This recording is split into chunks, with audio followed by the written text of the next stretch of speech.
North America was made into a melting pot.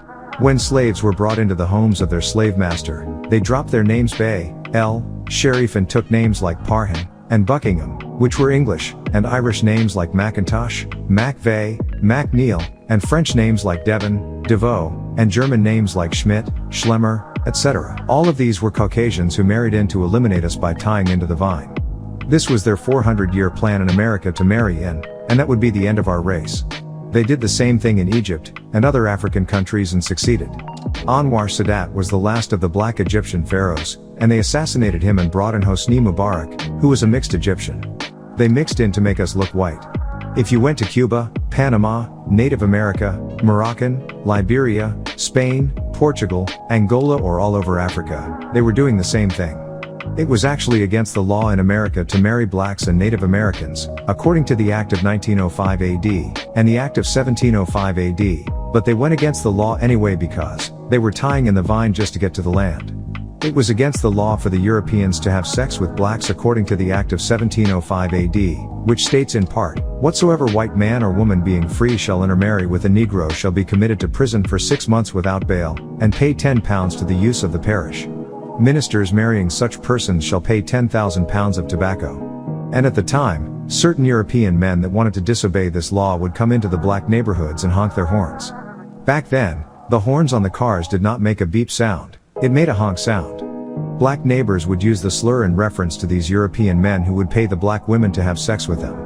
The plan was, from the 1600 AD, slave trade, and by the year 2000 AD, we will be wiped out. We have aquiline features, now you cannot find people of original races. This plan was a premeditated genocide, a genetic annihilation. Genocide means to kill the genes, not a physical attack. They are encouraging sex amongst their women because they don't reproduce as fast as we do, and discouraging sex with us by creating AIDS and the likes. Our women get pregnant while they are young. We are approaching that 400-year plan, and they are succeeding. They are succeeding because they have you wanting to be white, or other than what you are. So no matter how you wear your hair, you still have it in your heart and mind to be white. Native Americans said we are the only hope. We have to break away from the white eagle. He must control reproduction by birth control. If a black man has a child from a white, it is black. If the Chinese have a child by a white person, then that child is a Chinese. If a Native American has a child by a white person, then that child is a Native American. Because their genes are regressive and our genes are progressive. When Mansa Musa came over, they were called Mar by the French. And some grafted this term Mar into their language from what they were being called in the Latin Morenos, Moor for blackness, which was a complement to the term Negra, meaning black. In later years, the Moors were called Moors, also spelled Moor, Maur, and prefixes many names today, as Mar, in Martin, Morris, Morrison, Mauritania, Morgan, Moorhead, Maurice, Marine, Morgan, Morel, Morehouse, Marie, Maury Murphy, and many more even. The prefix of Irish names, such as MacDonald, McDouglas, McDougall, McVeigh, McCrae. The MC was the abbreviation for the presence of Moors in Ireland. The Empress of the Washita de Dugdamoundia, named Verdia Cetiari Washita, Turner Gostin El Bay, declares that the term Mar is from the land of Tadmor. These Malians arrived here as Murs, and they met with the Olmecs, the people of Mu, or Tmor, the ancient ones, who they lived with and mixed with freely, which resulted in the Washita. One of the offspring of this mixture was Ben York, or Mr. T. Ben York was born in the year 1779 AD, on a plantation in Virginia of the Clark family, and died in the year 1893 AD, in Richmond, Virginia, at age 114. His parents, nicknamed Old York and Rose, were transferred from the Louisianan family named Miller and Washington, to Virginia, where they became house servants of William Clark's family and was given his first name as their last, Williams. Also, while living in Virginia, they became known as the Yorks, whose family stronghold as Washita is in Boston, Massachusetts. My name York on my birth certificate issued July 3, 1945 AD, in Suffolk County, New Bedford, Roxbury, Boston, while my mother resided at 162 Harold Street, is simply York with no first name, and my date of birth being Tuesday, June 26, 1945 AD. The father on the birth certificate issued is David Piper York SR, place of birth, New Bedford, Massachusetts, and the mother Mary C. Williams, maiden name, present name, Mary C. York, place of birth, Philadelphia, Pennsylvania. She gave birth to 5 children. and one by a second marriage that was all Washita by tribe, who were 1. David Piper York Jr., 2. Dale Elaine Nora York, 3. York, myself, 4. Deborah Jean York, and 5. Dennis Craig York. Those were her 5 kids of the York family.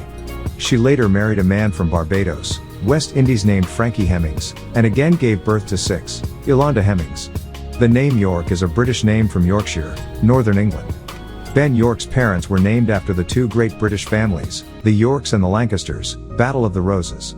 York was the ruling house of England, 1461 to 1485 AD, including Edward IV, Edward V, and Richard III. During the Wars of the Roses, its symbol was a white rose. York was a borough of northern England on the Ouse River east-northeast of Leeds.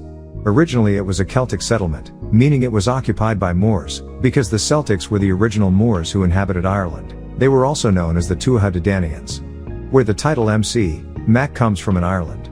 The town was later held by Romans, Italians, Angles, English, Danes, Danish, and Normans, Scottish.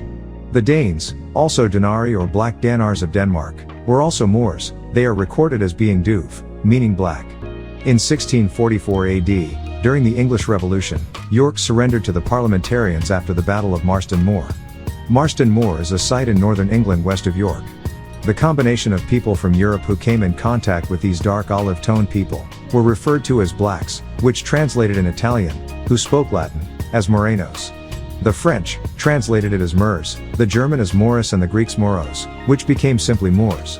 Also, the Spaniards referred to them as Negroes from the Greek of their Bible, Acts 13:1, Niger, meaning black. When you combine Morenos Negroes, you get Black Moors. He was named Ben York, meaning son of York from the nickname given to his father, Old York. However, his real name was Ben Ali, son of Ali. The Clarks were the family, that it was said, the Yorks were slaves too. Ben York's father, a scribe and linguist, translated for the Clark family, Moroccan documents in Arabic. He even wrote a handwritten version of the Quran in Maghrib script. His son was born, and grew up as the special friend of their son William Clark, 1770 to 1838 AD. Slave-owning families permitted and sometimes encouraged their sons to take a good friend from among their slaves to share their youthful adventures. Old York, originally known as Ben Ali, came over on a slave ship, although he was not a slave. Remember, the Moors were known navigators. Many of the early European sailors sailed with the help of Moors. For example, the Arab World on page 95 states that Prince Henry the Navigator was not against learning from the Moors, even though at that time there were religious complications between the Moors and the Christians of Spain. Christopher Columbus, in anxiety of meeting the Grand Khan of the Orient, included Luis de Torres, a Jew, who knew Aramaic and even some Arabic as translator on the Santa Maria. According to the book Nature Knows No Color lined by J.R. Rogers, the Jews of Portugal and southern Spain were very dark. The Arab World also states, Vasco N. Balboa, a Spanish explorer that visited the northern coast of South America in the year 1500, gazed at the Pacific with an Arab Moor by his side. So Yusuf ben Ali sailing to America, not as a slave, was not unusual. Yusuf ben Ali also took part in the American Revolution. His descendancy fought on the Confederate side during the Civil War. One of the things that the Confederacy was fighting for was slavery, while the Union in the North was fighting against it. His son, Ben York, even helped with the so-called purchase of the Louisiana Territory. In the Arab World it states, later, General Sumter supported Ben's rights to serve on the jury as a white man, even if his complexion was on the dark side. In 1799 AD, William Clark inherited the family estate. This included ownership of his childhood companion, Ben York. The two men were young when President Thomas Jefferson, 1743 to 1826 AD, apparently purchased Louisiana from the French-born Italian, Napoleon Bonaparte, who was born on August 15, 1769 AD, in Ajaccio, Corsica, and was given the name Napoleon. In French his name became Napoleon Bonaparte. He was the second of 8 children of Carlo, Charles, Bonaparte and Letizia Ramolino Bonaparte, both of the Corsican Italian gentry. He died of stomach cancer in a prison to the barren island of St. Helena in the South Atlantic Ocean, on May 5, 1821 AD. Make note that it is a myth. Napoleon went into Egypt and knocked off all of the noses. The Muslims are the ones who did it. They vandalized all of the pyramids and tore down the statues to use in the building of their mosques and buildings. This happened under the invasion of Caliph Abdullah al-Mamun, son of Caliph Harun ar-Rashid, who led a Turkish army in 832 AD, 8th-9th century, and the Mamelukes in 642 to 1517 AD. The Mamelukes were slaves who converted to Islam and advanced themselves to high military posts in Egypt. The name Mameluke, or Mamluk, is an Arabic word meaning a slave. This term was used in Muslim law for bondslave. The Mamelukes were a military body of slaves who ruled Egypt for a long time. They were first organized by Malik as-Salih, who purchased many thousands of slaves in the markets of Asia and brought them to Egypt in the 13th century. He embodied them into a corps of 12,000 men. However, in 1254 AD, they revolted and killed Turan Shah, the last prince of the Ayyub dynasty. They then raised Al-Mu'izz, a Turk, to the throne of Egypt.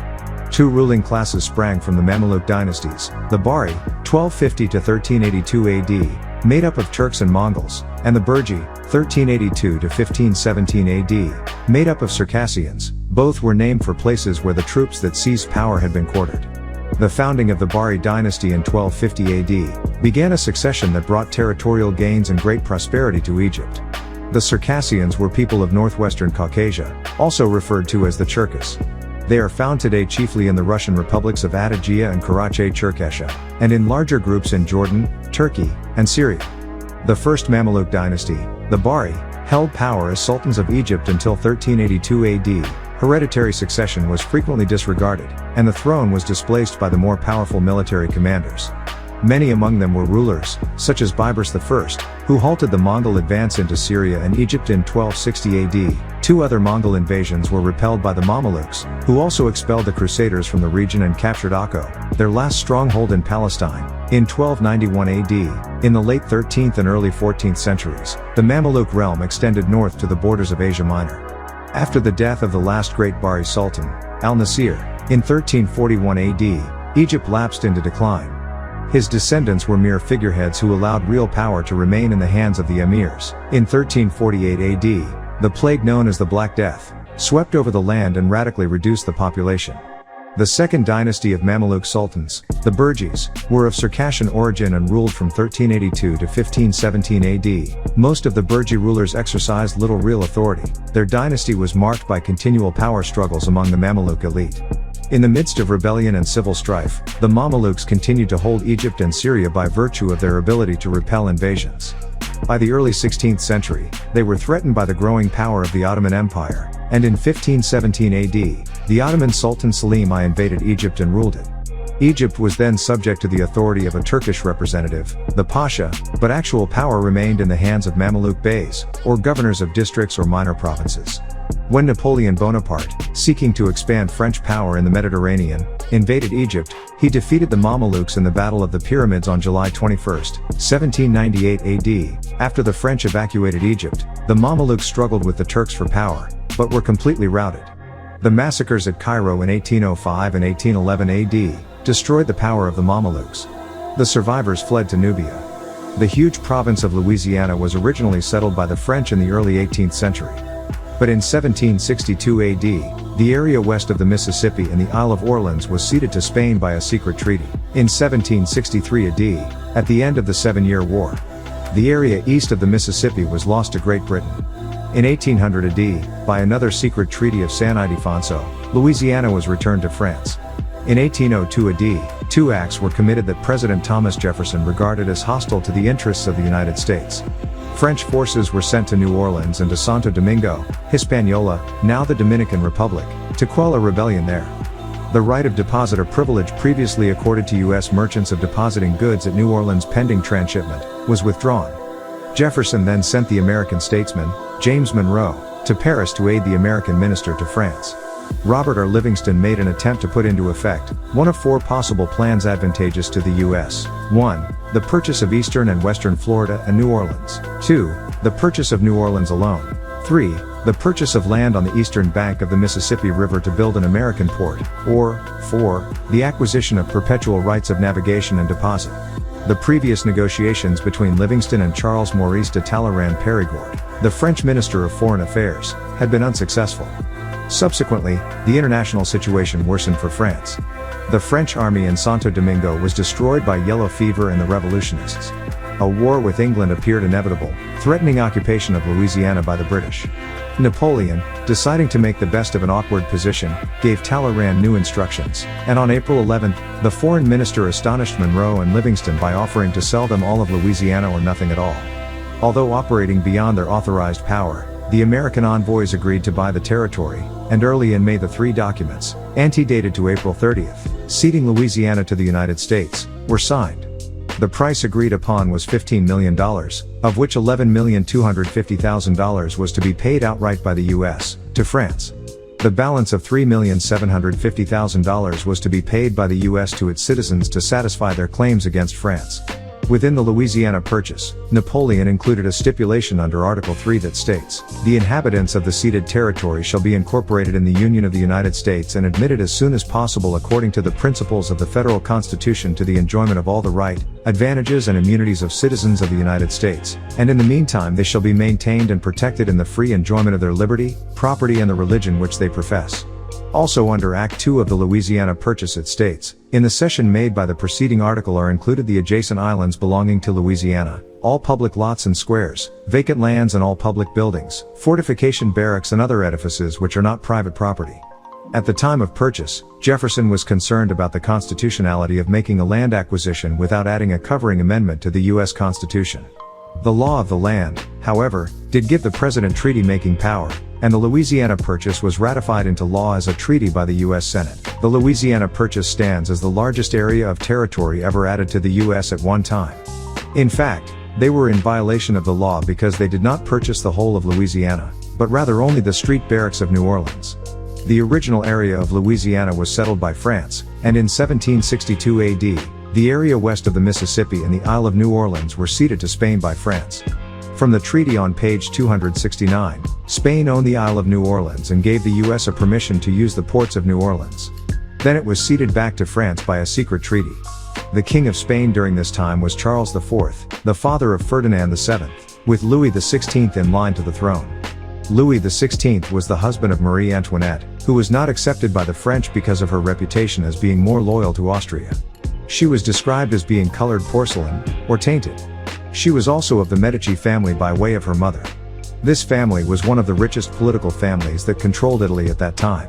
Marie Antoinette and Louis XVI had 2 sons and 1 daughter. One of her children hadn't come out snow white because of Marie's tainted blood. One of the sons was separated from his parents before they were beheaded during the French Revolution. He was put into the care of Catalina de Villeneuve and Louis de Maison Rouge, and was known as Messer Joseph de Maison Rouge.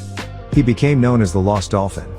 The Washington property included the following states: 1. Montana, 2. North Dakota, 3. South Dakota, 4. Wyoming, 5. Minnesota, 6. Nebraska, 7. Colorado, 8. Kansas, 9. Iowa, 10. Missouri, 11. Arkansas, 12. Oklahoma, and 13. Louisiana. By this time, France and Spain had already settled land in the New World, and the French settled Louisiana. There was an expedition in this new world led by Captain Meriwether Lewis and Captain William Clark, made up of 3 sergeants, 23 soldiers and 2 French interpreters, Sacagawea and Ben York. This expedition was actually a mission to spy on the Washita Nation that were ruling at the time. At the end of the expedition, everyone involved was given land as a payment, except for Ben York. They justified it by saying he was not a citizen and was of direct African descent, but not a Moor. He explained that his father, Old York, was a Moor and his mother a Washita woman, making him a Moor by birth. However, they still denied him land. After several attempts by Jefferson to solicit the right personage for the purchase of Louisiana with 3 failures, they settled upon one, Meriwether Lewis. The Lewis and Clark expedition, also referred to as the Dancing Explorer and the Road Show, began when William Clark left his reservation in Virginia accompanied by a black Moor that was married to a Washita woman, known as Old York, whose Moorish name was Yusuf Ben Ali. Born in 1756 to 1880 AD, Old York was captured at age 18 and was brought in slavery during the war in 1774 AD, known as the Moroccan slave trade. He was a son of a Moor, who had a son named Ben Ali, who became known as Ben York, a linguist fluent in all of the Native American dialects. By this time, Ben York was 6 feet in height, and weighed over 200 pounds, in an age when most men were under 5'6". Since no one knew what laid in this vast land that stretched from the Mississippi to the Pacific, the President Thomas Jefferson asked his secretary Meriwether Lewis to lead an exploring party. Lewis chose his friend William Clark, and Clark decided to bring along Ben York as a translator of Native American dialects. William Clark, 1770 to 1838 AD, and Meriwether Lewis, 1774 to 1809 AD, traveled with Ben York during their expedition, 1824 to 1826 AD, to the Louisiana Territory. Meriwether Lewis was Thomas Jefferson's personal secretary and bed companion. The various Native American tribes that the expeditionists encountered were fascinated by York. The chief of a Mandan tribe of Upper Missouri River Valley was so astonished by York's complexion. York was as black as coal, unlike the brown-skinned Native Americans. So the tribal chief tried to rub off his darkness, thinking it was charcoal. It was a custom amongst the Native American tribes for the warriors to cover their bodies with charcoal in preparation for their return from battle. It signified them as the victorious warriors and denoted their bravery and fearlessness. The fact that Ben York was tall in stature and dark in complexion astounded the mixed brown-skinned Native Americans. The fact that he could speak their dialects as well as his own, Washita and Arabic, also astonished them. They were all impressed by him and were willing to give him their daughters, which was a sign of brotherhood and tribal bond. Ben York entertained the Native American tribes. He acted out stories of his origin, which he depicted himself as a wild being tamed by his master, old Dogon tribal dances. York danced and performed bouts of his strength. He was incredibly fast on his feet and utilized his agility and exotic look when negotiating. This would make William Clark very jealous of how the Native Americans liked him. However, the more Ben York performed, the better he became in his amusement. This enhanced his acceptance amongst the Native Americans even more. They felt that York was the strongest of the people he traveled with. Ben York would allow them to examine him, and when he removed his fez, the Native Americans would know that he was unique, by his woolly, jet black hair, and his black beard and mustache. Tales of the more Ben York began to stretch across the valleys. As York and the other men approached the various villages, the Native Americans who had heard of these tales waited anxiously to see him, and they were just as astonished as the tribe before. They called him Black Bear, and each tribe had a different name for him. The expedition traveled to the land of the Arikara tribes. This tribe was also astonished by Ben York's appearance. They declared him Medicine Man, which among the Native Americans is one of great power. The chief was so intrigued with Ben York, that he invited him into his dwellings for an intimate relationship with one of his many wives, Black Feather, which yielded a daughter, Diane Fletcher. He felt that some of Ben York's powers would rub off on her, and from her to him. The chief guarded the outside of the teepee to prevent York from being disturbed. It was a custom amongst some of the Native American tribes, as well as Africans and Moors, to offer their women to visitors. They would have been insulted if the travelers had refused. The women of these tribes were enchanted by Ben York. His countenance mesmerized them, and although all of the men took pleasure in these privileges, none were as popular amongst the Native Americans as Ben York. The woman Black Feather became pregnant and had a daughter by Ben York, which now made him family among the Arikara tribe. Ben York, in all of his cleverness, eventually turned his popularity into a bargaining tool, which made him more valuable to the expedition. Since the Native Americans were more fascinated by him, he began to trade with the various tribes. In all of his diplomacy, he was able to make deals with Native Americans, which they would not accept from the Caucasians. He was remembered by the Native Americans as the Black Ambassador of the Great White Fathers.